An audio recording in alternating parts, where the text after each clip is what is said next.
Welcome friends. In this video, avoid these 7 mistakes. We'll delve into common pitfalls that can hinder personal and professional progress. From the subtle traps in our daily routines to the deeper aspects of our mental and emotional well-being, these mistakes are often overlooked, yet have profound impacts on our lives.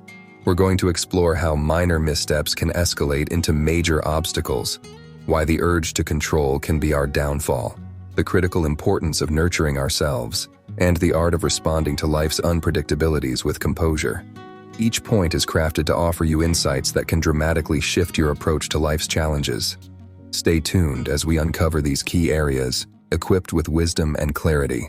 But first, I would like to ask you to like this video, subscribe to the channel, and hit the bell so you don't miss the next video. So, mistake number 1, neglecting self-care. It's like when you're so busy trying to be strong and handle everything that life throws at you, you forget to take care of yourself. But here's the thing. Self-care isn't just some trendy buzzword. It's like giving your car regular tune-ups so it doesn't break down. Seneca, one of the big-shot Stoic philosophers, was pretty clear about it. He basically said, if you're not physically and mentally in shape, you're not going to be at your best. In today's non-stop world, it's super easy to just keep pushing yourself without taking a breather. But if you keep that up, eventually you're going to run out of steam. Think of self-care as keeping your engine oiled, not just splurging on luxuries. It's about keeping the machine, you, running smoothly.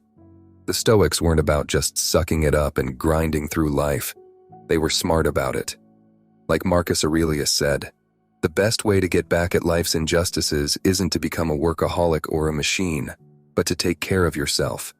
It's all about finding that sweet spot between pushing hard and taking a step back when you need to. Self-care in Stoicism isn't about being self-centered. It's more like putting on your oxygen mask first before helping others. It's about doing the things that keep you in top form, hitting the gym, getting enough sleep, eating right, and giving your mind a break now and then. It's not selfish, it's smart.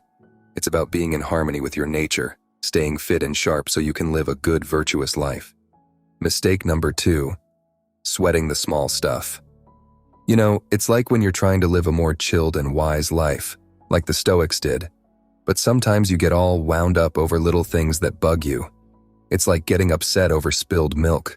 It just doesn't help and takes your mind off the big picture. Marcus Aurelius, one of those old Stoic guys, had a point when he said we can control our minds but not everything that happens around us. It's like, when you're stressing over small stuff, you're giving these tiny issues way too much power. They don't deserve to mess with your peace of mind. Epictetus said that even though we can't pick what happens to us, we sure can choose how we react. So when annoying little things happen, it's really up to us if we let them get under our skin or not. In today's world, where we're always bombarded with news and stuff, it's super easy to lose focus and get caught up in minor dramas. But if you take a step back and think about it, most of these things won't matter in the long run. So why sweat it? The Stoic way is all about keeping cool, working on yourself, and being okay with stuff you can't change. Dear viewers, don't forget to subscribe to the channel, and if you have any questions, ask them in the comments. 3. Trying to control others. Trying to control other people is like trying to herd cats. It's just not going to work out the way you want it to, and it's only going to leave you feeling frustrated. Epictetus hit the nail on the head when he said we can't control what others do. Everyone's got their own mind and agenda, so thinking you can make them dance to your tune is just setting yourself up for disappointment. It's like this. Imagine you're trying to pull the strings on everyone around you, thinking it'll make your life easier or happier. Spoiler alert, it won't. You end up depending on their actions for your peace of mind, which is like building your house on quicksand. Not a stable foundation, right? Marcus Aurelius was onto something really smart when he said we've got power over our own minds, not what happens around us. That's the golden ticket right there.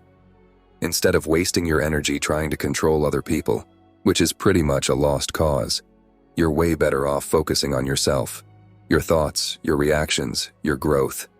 Let's face it, we often want to control others to avoid feeling uncomfortable or to make things go our way. But that's like chasing a mirage. The real deal, the thing we can actually grab onto, is accepting things as they are, including the fact that people will do what they want, Once you get that, you start working on how you can adapt and respond, and that's where you find your real strength and control. Number 4. Overreacting to challenges. Absolutely. In today's fast-paced world, it's super easy to get caught up in the moment and overreact to stuff.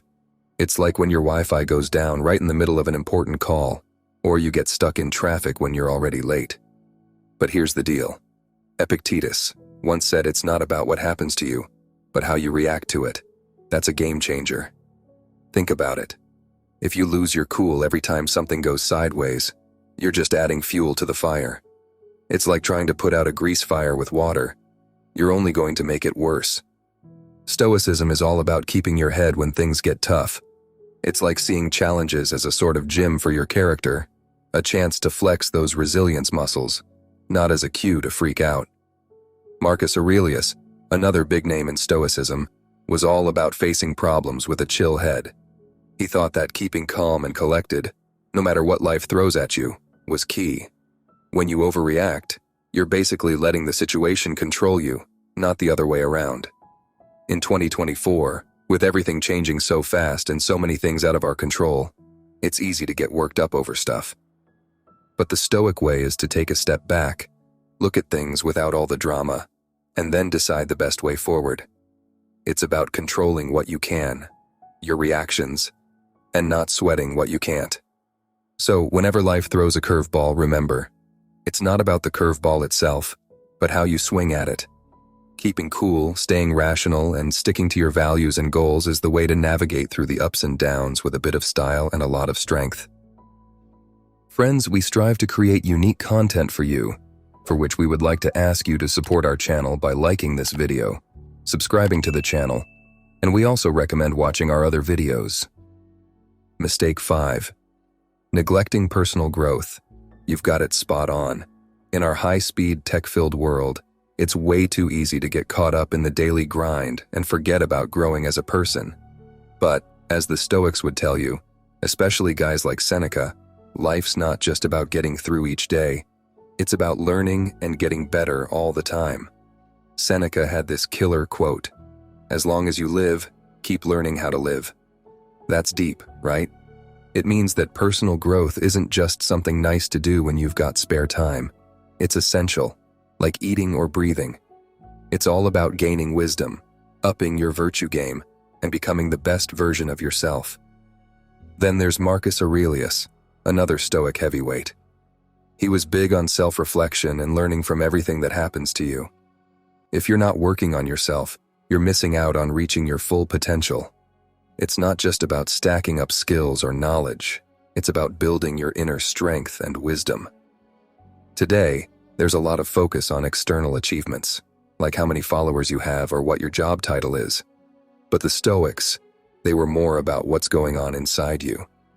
True growth is about getting better at handling your emotions, being patient, understanding others, and staying cool under pressure. So as we zip through life, let's not forget that ignoring personal growth is like leaving a treasure chest unopened. It's not just about making yourself better. It's about bringing something good to the table for everyone around you. Growing as a person isn't just for your own benefit. It makes the whole world a better place. Number 6. Dwelling on past mistakes. Dwelling on past mistakes is like driving with your eyes glued to the rearview mirror. You're going to miss what's right in front of you. Seneca, a big name in Stoicism, nailed it when he said we often suffer more in our imagination than in reality. Stoicism isn't about kicking yourself over what's already done. It's about living here and now, treating your past goofs as lessons, not weights that drag you down. Marcus Aurelius had some solid advice. Pay attention to what you're doing and what comes out of it. It's like a gentle nudge to learn from the past, but not to live in it. Obsessing over what went wrong just traps you in a loop of guilt and regret, which is about as useful as a chocolate teapot. The Stoic way is to own up to your blunders, learn the lesson, and then move on smarter than before. It's like turning your oops moments into wisdom for what comes next. In today's world, it's so easy to get hung up on old mistakes, whether it's in your personal life or at work. But the Stoic game plan is to accept what happened Figure out the takeaway, and then focus on the here and now. That's where you can actually make a difference. As we roll through 2024, remember, the past is out of our hands, but this moment, right now, is ours to shape. By letting go of past mistakes and embracing a stoic mindset, we set ourselves up for growth, resilience, and a way more satisfying ride through life. Last mistake, forgetting gratitude. Absolutely. Overlooking gratitude is like missing a key piece in the puzzle of Stoicism. Gratitude isn't just about feeling thankful, it's a whole way of seeing the world. Epictetus, one of the Stoic big guns, put it brilliantly. Don't ruin what you've got by longing for what you don't have. Remember, the things you have now were once just on your wish list. In our world, where there's always a new gadget, a new fashion, a new something to chase after, it's super easy to fall into the trap of never being satisfied. But Stoicism throws us a lifeline here. It tells us to look around and really appreciate what we've got. Our friends, our health, the roof over our heads, all the stuff that's easy to take for granted but actually means the world. Marcus Aurelius, another Stoic heavyweight, was all about finding the silver lining in your current situation, no matter how basic it might seem. He reckoned that a grateful heart is like your personal Zen zone, keeping you calm and content. Forgetting to be grateful can send you on this endless chase for more stuff, more likes, more whatever. And let's be honest, that road doesn't lead to happiness. But when you practice gratitude, you're living the Stoic dream. Simplicity, peace of mind, and being cool with what you have. So it's crucial to make gratitude a daily habit. It's not about settling for less. It's about being truly present and finding joy in the now. That's what real Stoicism is about, enjoying what you have while you work towards what you want. Watch more of our content, subscribe to the channel. May the force be with us.